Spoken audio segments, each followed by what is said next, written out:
Hey YouTube, just a video about my tanks DIY sump. I'm sure a lot of people out there would like to know how I made it and how it's going on and how my tank is succeeding. I have a 200 gallon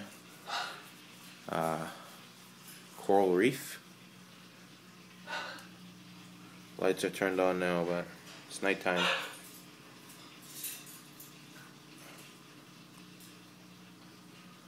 $200-gallon coral reef, and I got a lot of stuff in there. Too much to list. You could look at my other video of what's inside.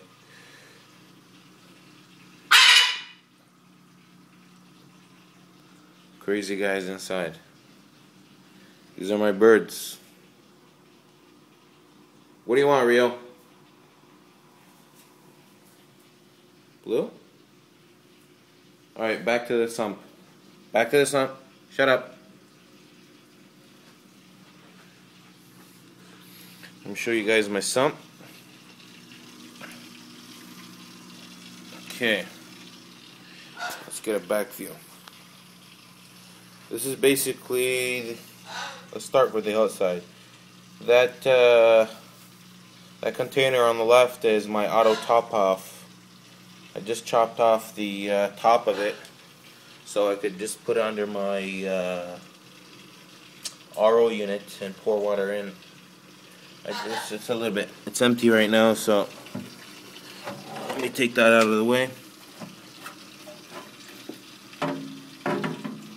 What I did is I put a hose to the so just that it sticks at the bottom all the time. When I drop it down, it just goes to the bottom, so the pump wouldn't actually suck air. Put it right there. Let's start with my sump. So let's begin with my sump. Water comes down from the overflows, from the white PVC, from the left and the right, comes down to this hose. Flexible hose goes into my, this is meant for bio balls. Now what I actually did is I put crushed coral inside. So I just got my filter pad right there, my crushed coral inside that act like the biological filter.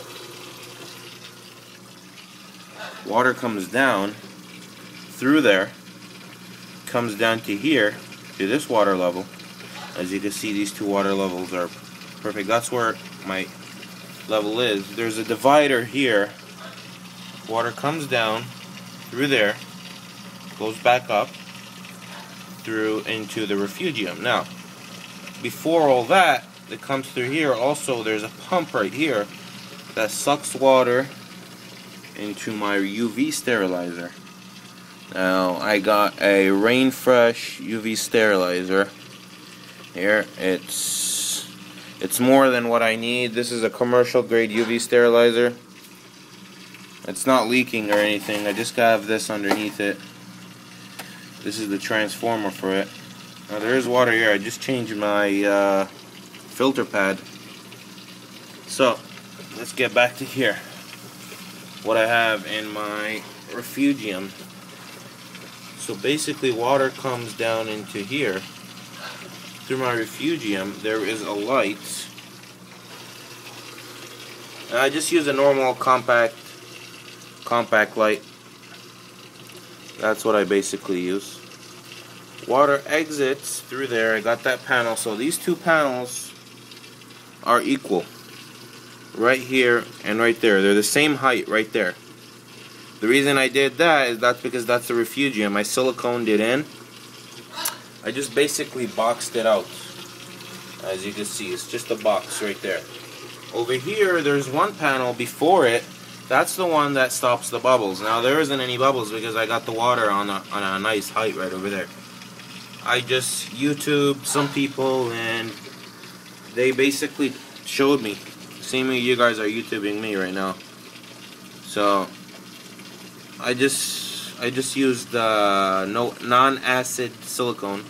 When they mean by reef safe, you don't have to buy reef safe. You could just have to buy no acid. So basically the acid has to be taken out of the silicone. So don't go to your local pet store to buy that. You could go to any glass shop in your area or any store, acrylic store or whatever, to buy that. So because aquarium stores are expensive and I try to save money, not spend it and give it to them, because whatever money's in my pocket goes to my livestock. So basically, this is my poop bucket. Basically, water comes down here, as you can see, comes down into the protein skimmer and the, let me turn off this light, it's kind of bad, into the protein skimmer area. That made it worse. Let me go from the other side.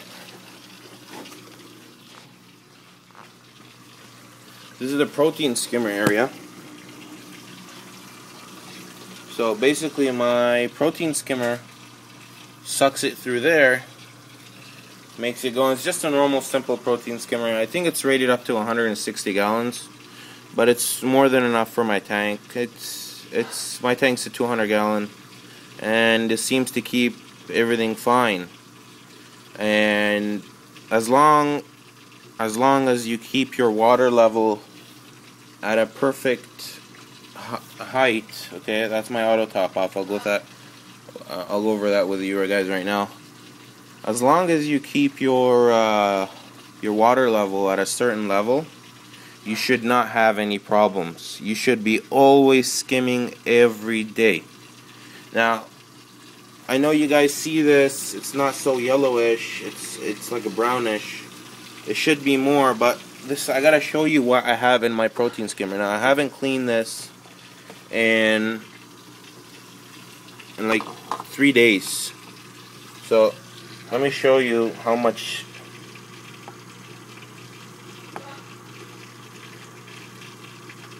You see that? Now that's the sludge you guys want to look for. See that? It's like a pasty sludge. That's what you guys want to look for. That's called good skimming. Now if you're getting, see how it's bubbling, taking all the skimmage out? That's because my auto top off is keeping my skimmer at a certain level. I never have to adjust my protein skimmer. I never had to touch it. I've had this auto top off for 2 months now. I've never had to touch my auto top off or do anything to my system regarding my water level. When it goes down, it turns on. When it goes up, it shuts off. And there is a fail-safe to this. For instance, let's say some algae were to get stuck on here and start to clog up the sensor, because it is a floater that goes up and down. This auto top off would only turn the pump on for 3 minutes. Now this is a JBJ auto top off system, and I'm sorry for the lighting. Let me make that better. This is a JBJ auto top off that just plugs in, basically plugs in, and then you got it out. This goes to my aqua lifter. You can see that I took the bucket out. That goes siphon to there. I got it taped there on the top. Okay, it won't fall over. And just basically throws water in there. I gotta hook that thing back up. So that's basically my thing, my sump. Let me show you the refugium area. I'm sure a lot of people want to see what's growing in my refugium. So basically I got a lot of stuff. I got a lot of small critters inside. It's very hard.